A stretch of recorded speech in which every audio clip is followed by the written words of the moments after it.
It's the time! The ultimate package from China time! Or it's going to be absolutely shitty, so let's find out. Hey, welcome back! So I'm going to be doing a little bit of an unboxing today. So inside we're going to be having a PC related piece of equipment. But let's do a quick overview. We're going to be having everything that we're going to need for connecting it. And let's see what's inside of the box. So take consideration if you're going to be ordering this. I think some of the cells even have the option to run multiple different controllers. So we have like the fake PlayStation 2 controllers you should avoid at all time. And we're having the PS5 look-alike controls, but they are like not super bad. They're quite comfortable actually, and I must say that this is really an overall fun experience. Has some really decent D-pad, and we do have like rubberized joysticks. So they're not like these digital non-drift thingies, but I think when it comes to the controllers, I must say I'm very glad. Nowadays we don't have manuals, we have just like pieces of tape, double side or whatever, like weird thing. But you know, it's kind of cool that they're giving you the hotkeys ready for opening emulator and everything else. But somehow it's like about updating and losing your game system, whatever. So we're looking up to what's going on with that. So they're giving me like a nice HDMI cable, not like the cheap stuff too. So they're really good. Like, and overall the start is quite nice. So they have this 12-volt, 5-volt, like say power supply. Doesn't like super weight, like a really cheap weight. So we can plug this thing in. I'm very glad everything was complete. And in here we're having the package itself, or the game system. So they stepped away from those Android boxes, or at least some of them. So when it comes to that part, I think that is not going to be any good thing, because it's like making this very weird noise. So what they're doing nowadays is having these old school PC specs and actually like slapping some software on it and reselling it with a 3D printed case. So he didn't mess around with it, but okay, some screws are already loose. Okay, everything falls apart. Oh, this is some really low quality stuff. Oh man, you know, this is absolutely one nightmare, but let's figure out like what's going on by opening it up. So the case itself is like in 3D printed, we have seen it before. The overall look of it, it's kind of cool, but it's unfortunate and I have no idea what's going on. What happened, you know? What happened with this? Before we're going to be powering on, I think we're going to be needing to open it up to see what's going on the inside. Something went wrong in the inside, but let's see what are we getting inside. Let's see how can I actually open this up, because this is a 3D printed case. I guess I need to remove these basic screws over here. Oh man, oh man, oh man. And this is already like a great start. We need to open it up before we actually can use it, or at least I can try to power it on, but it's highly possible that everything is like rambling in the inside. This is just his main board, and I think this is just loose, but maybe we can fix it up. So this is going to be for the dispute. Yep, this is going to be like a really low quality product. Everything is loose, and this is just absolutely one hot piece of garbage. Dispute time. So let's see what's going on over here. So we need to remove all of the screws at the side, and this way we can actually slide it out, or at least I thought so.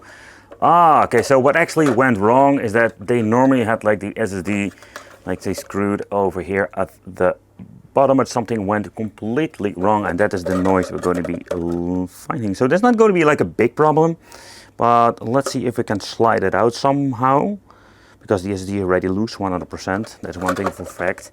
So there was no screws anymore, so I think I can actually like slide it out, or I was hoping to do so, but it's interesting. Yeah, it's interesting construction. Wow. Man, this is going to be absolutely a challenge. I think I'm actually having a problem over here, because I can't get this freaking mainboard out. It's just been sliding in, or it looks like it, but somehow it's so stuck I cannot wiggle it or get it out. So, but you can actually see, I don't know if it's actually like able to see, that this thing does come with a single RAM module, so that's not going to be like super high speed.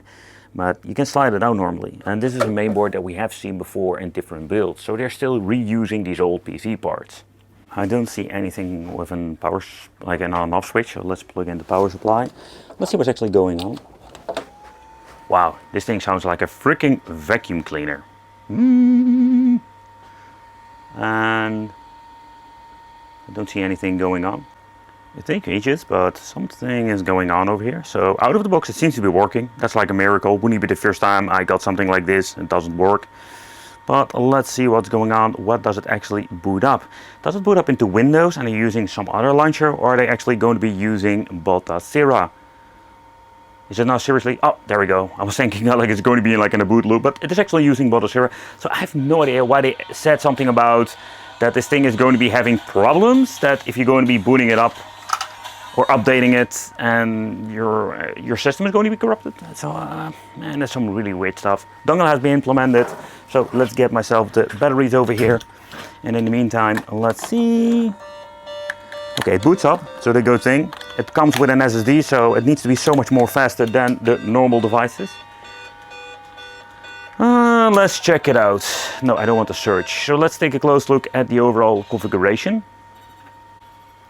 So let's see, we're having over here Final Borneo, Atari. So it's also a little bit of unfortunate not everything has like logos. Maybe I'm going to be a little bit too nitpicky about it. Let's lower the overall, let's say, lighting in my studio. So the overall compatibility with a lot of different systems is absolutely great with Battleshera. But, you know, there was always like only Plants vs Zombies on here. Oh, Plants vs Zombies and something else. Okay, so Xbox. Just a radio, the same shenanigans that we have seen before. But, you know, let's take a close look also at the specs itself, because what's going on over here. So let's go to System Settings, pressing the wrong button because they map it every single time differently. Information, let's check it out. So what kind of space do we have? Like 500 gigabyte like they promised? Okay, so that's good. This model is called Skybay. Intel Celeron, oh man, 3865U, so it's like a freaking dual core, nothing very fancy. The spin sounds like a vacuum cleaner, but it is like 29 Celsius in idle mode. So overall it's not like super bad when it comes to the temperatures, but you know what specification of this, they're trying to get you believe that it's going to be running like flawlessly like when it comes to the Dolphin emulator. But we're going to be testing out a couple of these things. But there is all kinds of different stuff in here, but I can tell you that this is not going to be something you can play some high-end games with. Maybe some Atomic Wave and Native Revolution, but beside that, you know, Sega Saturn, there's only one single game on here. Dreamcast, same story. And that's what you're getting like with these smaller versions.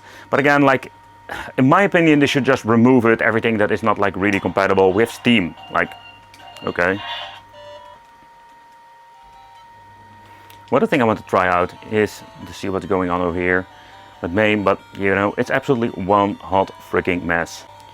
So one of the things I always love to try out is the MAME. So, oh crap, I really hate that you can press left or right for the next list. So if you're going to be booting up, let's say Arkanoid, let's boot it up. Let's see if it's even going to be booting up, because MAME is such an annoying emulator. Sometimes they mess it up, but it seems to be working like it's supposed to be. So that's absolutely great. I have these like shenanigans timer. So I was pretty surprised of how good the overall controller is actually feeling. Let's see if we can actually play. Everything has been mapped correctly. So emulation performance, I think for the MAME that's not going to be a problem. This device does have the option to play a little bit more than normal game boxes. I'm going to be using the analog stick too. It's really sensitive. I really have to play with the D-pad, but you know, MAME seems to be working fine. Let's see how can I actually reset. I'm pressing the mode, it's going to be giving me the reset. Okay, that's great. So that part seems to be working. Final Borneo. Oh man, such a bummer about the overall pictures. We can try to scrape them if you want to, but beside that, it's going to be the same shenanigans with almost everything. Missing out a lot of stuff. Let's get into the Blood Bros with the Final Borneo emulator. That also seems to be working fine. And this is just going to be absolutely great. Man, Blood Bros is absolutely one of the games that you should try out. I have some really good memories of it. I played it a lot on the arcade machine. As a child, I never knew how it was actually called, but later on, when I was messing around with some, let's say, machines, I noticed that this was one of the games I played back in the day. Don't notice any weird thing with the audio, so that seems to be mapped correctly.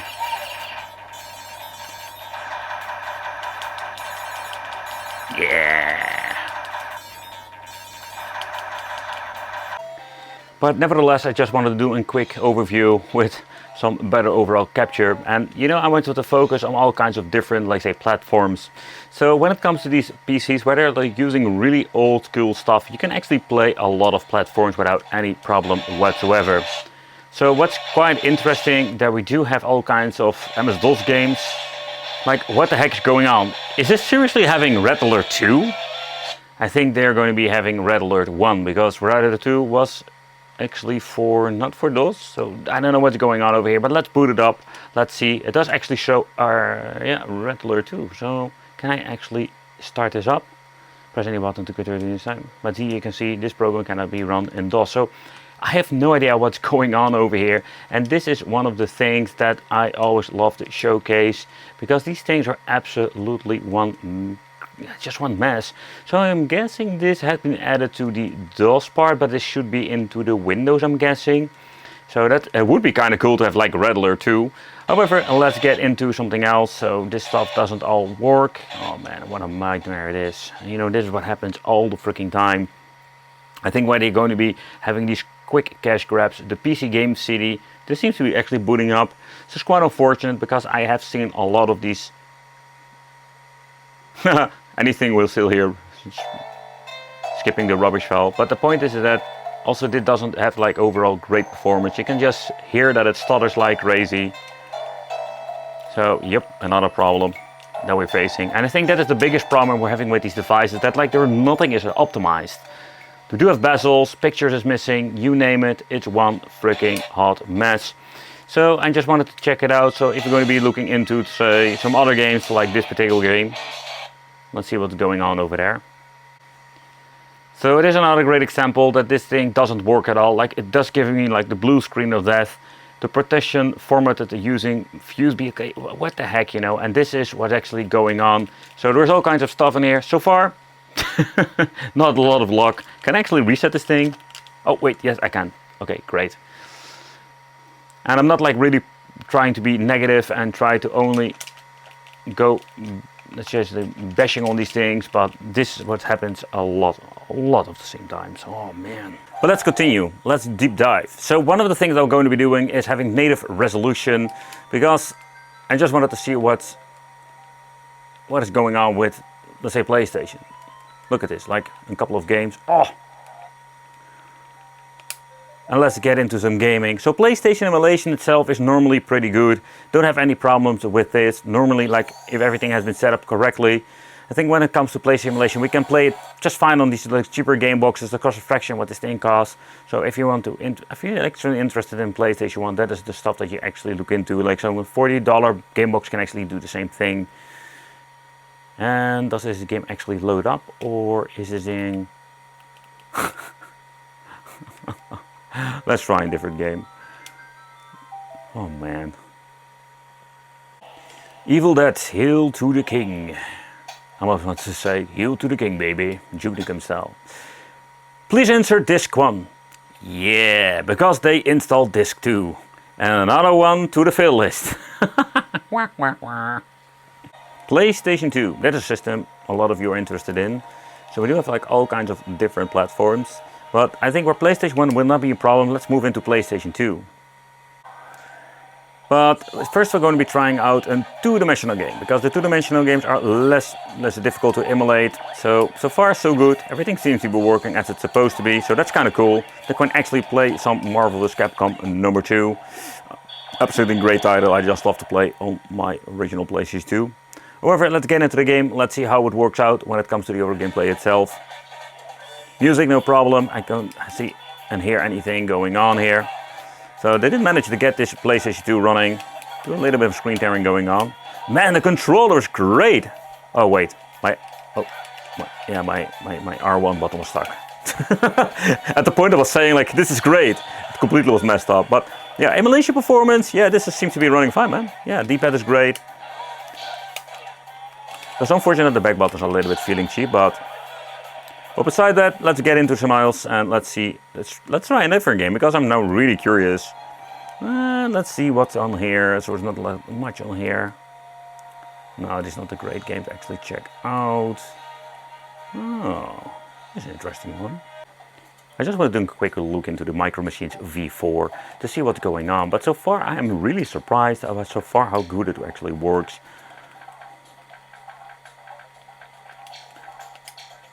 Let's check out, can we actually make a save? That's another thing I wanted to check out. Okay, save function seems to be working fine. Let's do a practice run, let's do a quick battle, let's play the game, let's do the pool table, yep, and let's start the game. Let's see how long the loading times are. So Micro Machines V4, of course it is a situation of, is it going to be an overall, let's say, compatibility issue, or is it going to be not have enough power, a combination of both? But I was really curious. So loading times will be a little bit longer than if having like an AMD Ryzen, of course. We're also having single freaking channel. But let's see what's going on. Okay, that was really fast. But yeah, this seems to be fine, man. Yeah, this is really great. So they did manage to PlayStation 2 to work, or at least with most of the games we tried now. Woohoo! Oh, Micro Machines, I played V3 so much on like the PlayStation 1. Having these like silly power-ups. There we go, there we go. Yeah, yeah, yeah. Oh, he was just breaking. He was giving me like an easy way. But what's going on if you're going to be playing some God of War 2? This is one of those games that are so much difficult to actually emulate on these devices. So let's see what's going on. But when it comes to the intro, it seems to be working just fine, so that's kind of cool. But let's get into the gameplay itself to see what is going on. So at this moment I cannot get into the menu to see if there is something going on when it comes to, let's say, the specs, but I mean in particular frames per second and like say the frame skipping. But you can clearly see in here that when it comes to actually in the game, this is really slowing down. And that's of course been the reason why we're going to be trying some God of War 2. So when it comes to PlayStation 2 emulation, this thing is capable of actually doing that. I'm really surprised that it managed to do that on these really old school hardware pieces of tech. But you do find limitations where it's like the PlayStation 2 emulator itself or just the power of Combined itself. It's quite unfortunate, nothing to do about, but you know, just wanted to showcase that we do have limitations. So this is not like all that fancy. And it's quite unfortunate because it makes it really unplayable. Maybe we can go into the menu and tweak, but I think with the power having with this old school cell ROM, is not going to be any improvement whatsoever. Slow motion God of War. Woohoo! So the PlayStation Portable, the menu is absolutely mess. You know, this is what I think, like some don't even have a freaking, let's say, picture or anything, but this have both, like a picture and a video, but it's completely messed up. However, so when it comes to playing these games, I think that is even a very cool thing, well, because these PCs does have like an overall better compatibility with most PSP games than having the problem with many of those cheaper game boxes. However, let's get into some Bomberman. The first problem I'm already noticing is that my D-pad or analog stick are not doing anything. So I cannot get really past the freaking menu over here. Can I get in the menu? No. See, and that's what I mean with messing, you know, like the freaking controls are not even working. What the heck is going on there? But it does actually work with the Burnout game, so that is kind of weird. You know, and that's what I mean, you know, why is one of the games not absolutely playable at all? Really weird. But overall emulation performance on native is going to be fine. You can also like do a little bit of a tweaking when it comes to like upscaling if you want to, but out of the box I think PlayStation Portable can be a very fun overall playable situation, some of these games. But let's get into some Burnout. I do notice that it looks that it actually plays okay. It looks absolutely horrible on native resolution, but so far I don't see any problem whatsoever beside like bashing myself into the freaking track. Let's see if I can have the boost ready. I have no idea. Oh, there we go. Oh crap, crashed again. You're getting the point. This works fine. So that's kind of cool. Woohoo! Man, I love Burnout. Such a great game. You know, like these games are absolutely timeless. They're always fun to play. Woo!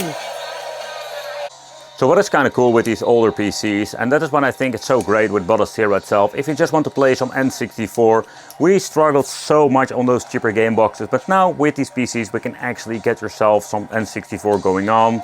But let's see how stable it is, because some of them didn't mess enough with the overall settings of the emulators, because we do need to tweak with certain emulators like Parallel 64 and stuff like that in the background. But yeah, out of the box, I think it's still running on native resolution, seems to be working fine, so that's absolutely awesome. And again, I will not start messing with upscaling. Why I love to do that with N64, we're going to be needing way more power than this old board GPU. But yeah, performance wise, if you want to play some N64, this is actually kind of cool. But another thing I wanted to do is mess around with some other games. Like, for example, let's see, what can we actually play? Where's GoldenEye? The reason I wanted to try GoldenEye, because there is always something mess up. So we do have this weird line over here, but okay, it's forgivable. You know, this is what I mean. But it's forgivable, let's put it that way. Let's boot it up, let's get into the game, and let's see what's going on. But when I think about these, let's say, boxes, you can actually see that it seems to be running fine. Let's see how they configure the controls. So we do have movement with the left joystick, right for, oh man. See, this is what I mean. Like, down with the right joystick is messed up. Oh yeah. Can we actually shoot and play? Yeah, we can actually shoot and play, but that's quite unfortunate. So we're limited to one joystick. But see, that's another thing. Besides, like, games don't boot up at all. When it comes to the overall configuration, it's absolutely messy. Oh man, like the sensitivity of the joystick is something I really need to get used to.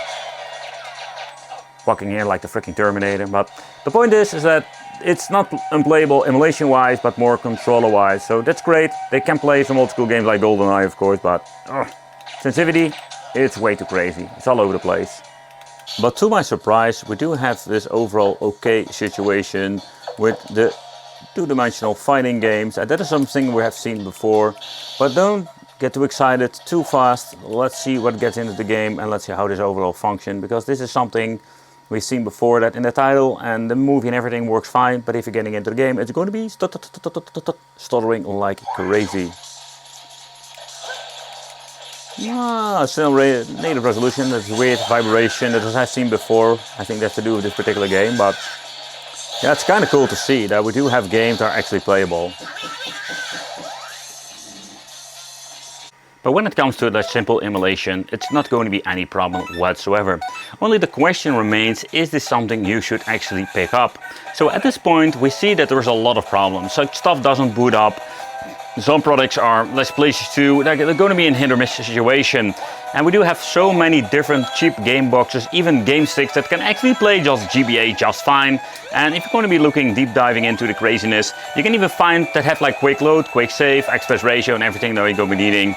So emulation performance of this thing is just fine. The RS3, we're not going to be having any problems. But to be honest, I was not expecting anything, because Bodhishira is absolutely amazing.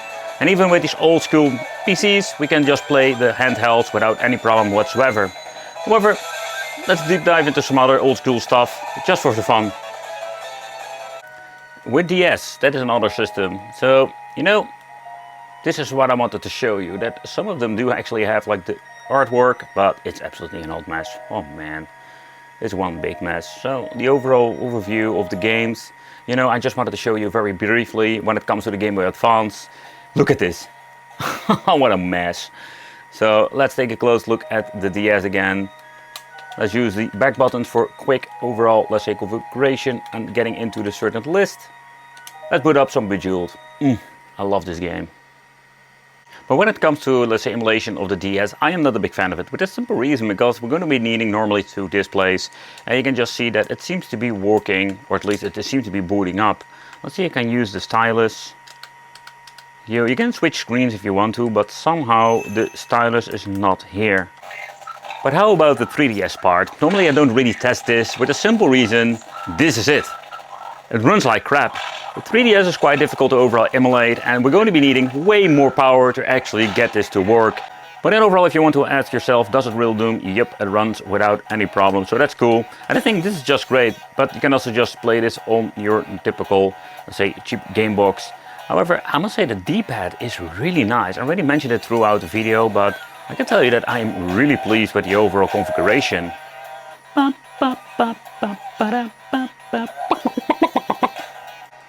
So when it comes to, let's say, the overall software, it's not like super bad, but you see that there's a lot of struggles with a lot of different systems.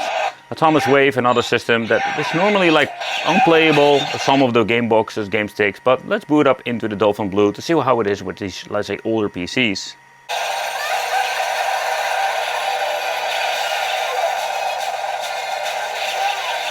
Alright, so I cannot move the freaking character. Emulation form seems to be working fine, but I don't know what's going on, but nope. Oh, wait. I pressed the mode button. I can finally move around with the character. Does the analog stick work too now? No, it doesn't work at all. Okay, that was weird. Yeah, so the mode button somehow messes with the emulator and the settings. It's kind of cool to actually see that we can just play this game without any problem.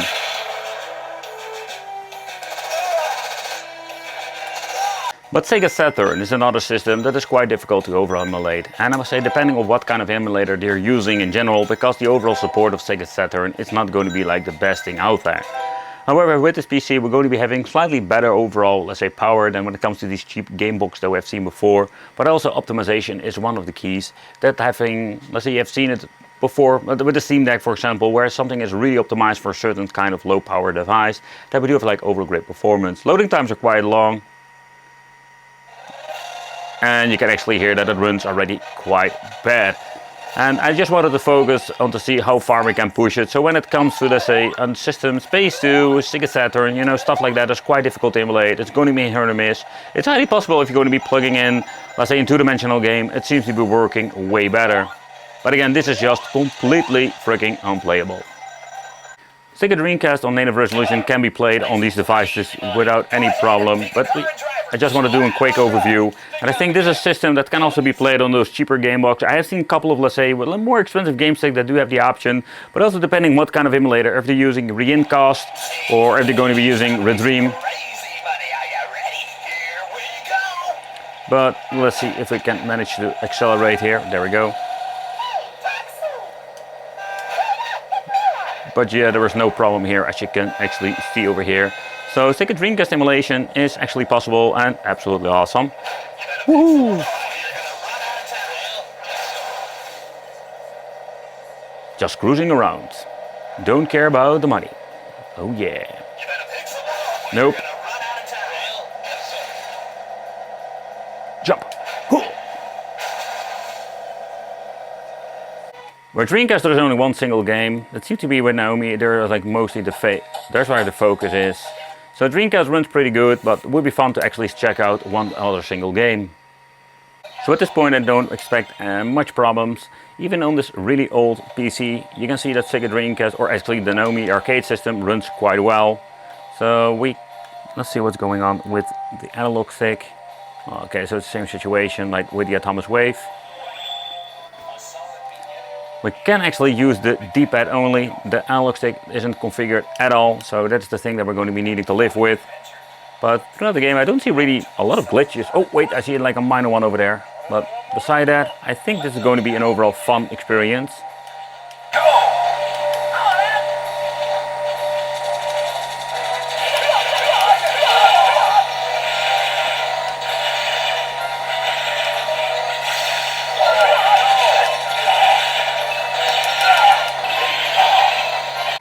But when it comes to overall emulation, you can see that the old stuff runs quite well. So if you just want to have like an old school Neo Geo Pocket and products like that, that is absolutely fun to actually play. We can just very easily, quickly go to a different platform. And also, yep, if you just boot up just some Sega Mega CD, you can just do that without a lot of hassle, because these things run just fine. It's kind of funny to see that they did implement all of the screenshots over here.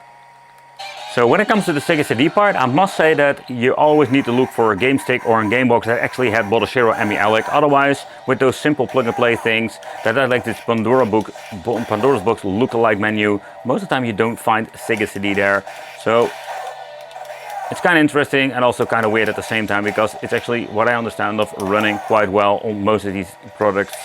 But again, you don't need an expensive game PC for actually running some Sega CD.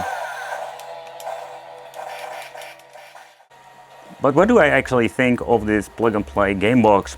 So when they did put a lot of great effort inside of this, like say, 3D printed case, they're finally going to give us like a great control, because these things are really enjoyable. And I must say that they're like the premium controllers, but they are quite okay when it comes to that. But when it comes to the case, man, this thing is made very cheaply. And I can tell you the PCB in the inside is something I've seen before with different boxes. They're like building these things over and over again. Where this thing looks quite nice, it sounds like a freaking vacuum cleaner. Also, the SSD is still loose, and this thing is just absolutely a hot mess when it comes to the software. Thank you all for watching. Consider subscribing, and it would be great to see you in the next video.